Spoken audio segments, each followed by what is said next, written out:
So the iPhone 17 and the iPhone Air came out just around 4 months ago, and these devices are still pretty fresh in most people's mind. But which one is actually the better of these two? I mean, the Air is a little bit more, but should you save a little bit of cash and just go with the base 17? We're going to figure that out by the end of this video.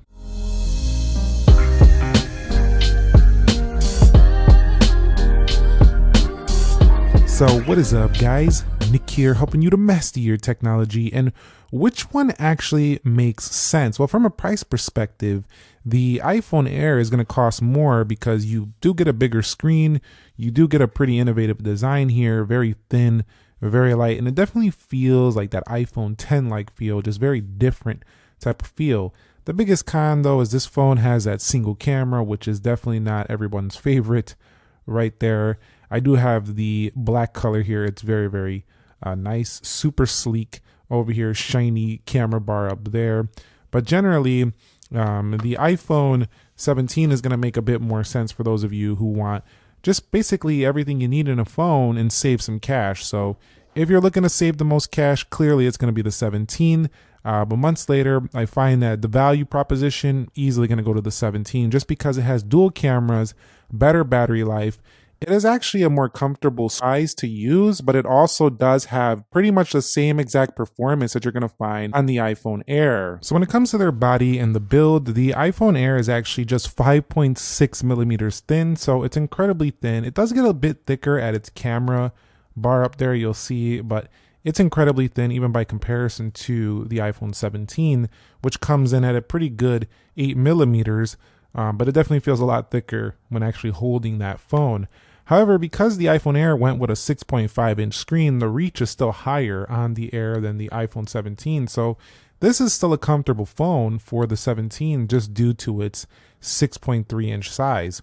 Now, both of them do have pretty thin bezels, which is very nice to see on both phones. You're not going to see too much bezel either way you go here. But generally, the lightness of the Air also comes into play because it's 165 grams, but the way it's spread across the phone, it just feels like a featherweight holding this phone day to day. So I do feel like a lot of people who are into lighter products that you don't really feel too much in the pocket, the Air is got to be the choice here. This thing definitely lives up to that name. It's also IP68 dust and water resistance, and it's been feeling just about as durable as other phones, even though it's incredibly thin. So they did a good job with durability. Now for the iPhone 17, it only weighs 177 grams, so it's not too heavy, but the difference in weight is like a whole case over the iPhone Air. So you could put a case on the iPhone Air and it still weighs about the same, if not slightly less than the 17. So you are trading that weight for a little bit better battery life here on a 17, but it's not way better battery life like you'll find on the Pro Max, for example. But this is also IP68 dust and water resistance, so it's about the same. From a body and build perspective, design-wise, I think the 17, you're going with the safe choice. You're standing out with the Air, but you're also getting that single camera and a phone that doesn't have quite as large of a battery. So you really got to pick and choose where your preferences lie. So let's talk about the displays. What you're really going to notice the difference between these displays is not really in the specs. They're both incredibly bright, both hitting 3000 nits, both can hit around 1000 typical, so essentially the brightness you can use without hitting the peaks in sunlight is the same exact brightness. The phones both have the same 19:9 aspect ratio, so they're similarly wide. What you'll just notice is that with the iPhone 17, it is a smaller, more cozy, compact size, so it's a little bit more enjoyable to one hand and kind of go about your day-to-day with just regular usage. It also does have anti-reflective coatings on both of these, and while they do have a different pixels, they do come out to the same 466 or 60 ppi. So when you do read things and you are using the phone, everything is going to seem about the same sharpness. You're just looking at it on a smaller screen here. Now, for those of you who enjoyed the previous iPhone Maxes of back in the day, the 11 Pro Max, the 10s Max, this actually has the same exact screen size as those, albeit a much brighter and pretty much similar sharpness, but just a better calibrated display right here. So iPhone Air feels a little bit more roomy, but when you look at this next to like a Max, it's still pretty compact here with a 6.5, just nowhere near like a true compact phone like a 6.0 oh, 6.1, 5.8. Those are way more compact, but this is still kind of maybe a middle ground sweet spot for those of you who enjoy a big display, but you don't want it too big, but you don't want a phone with a 6.3 and under, like a smaller feeling phone. Then you'll love the Air, and that's really the big difference here.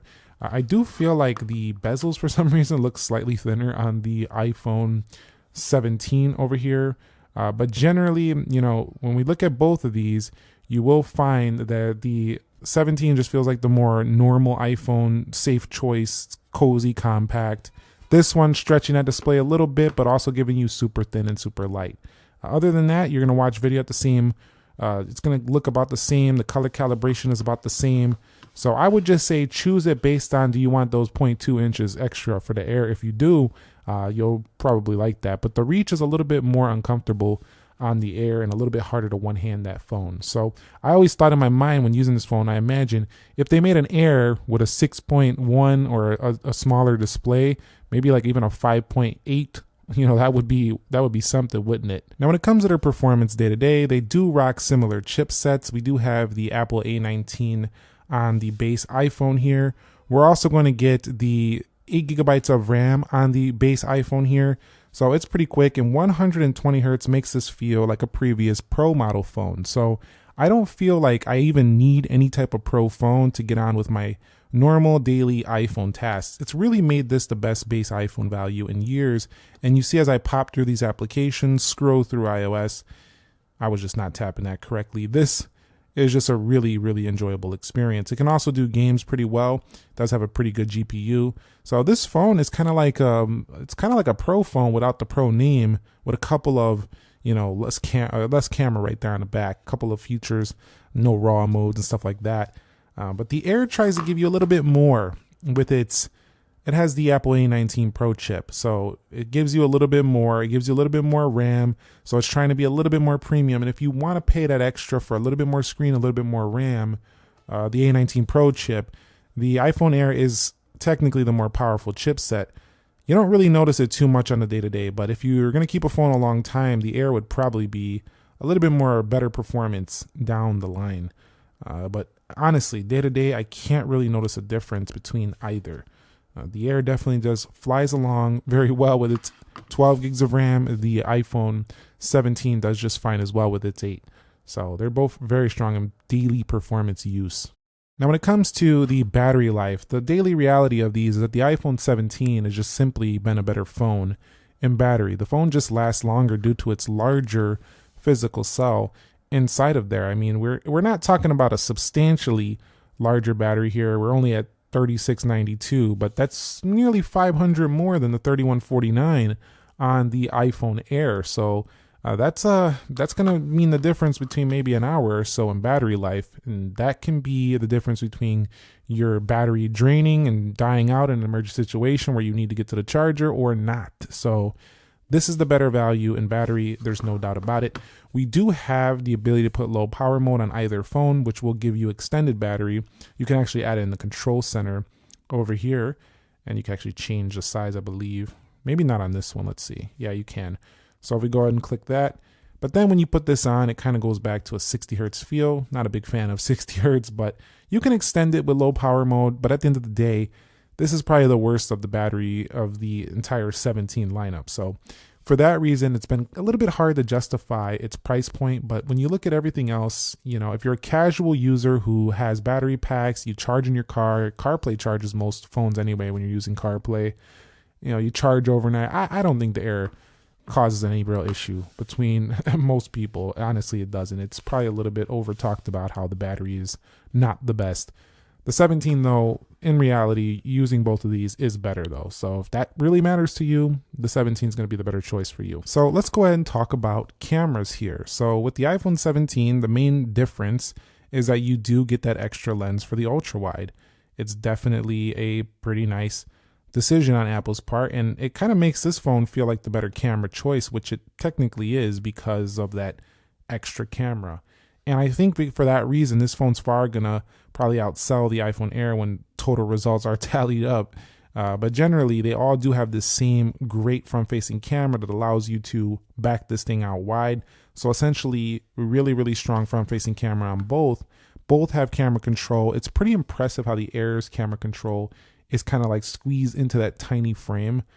You do accidentally click it sometimes, but what's nice about the Air is even if you love ultra wides, this is kind of still a very standard camera where you got to actually step back a little, pay attention to your focus, and get a good shot.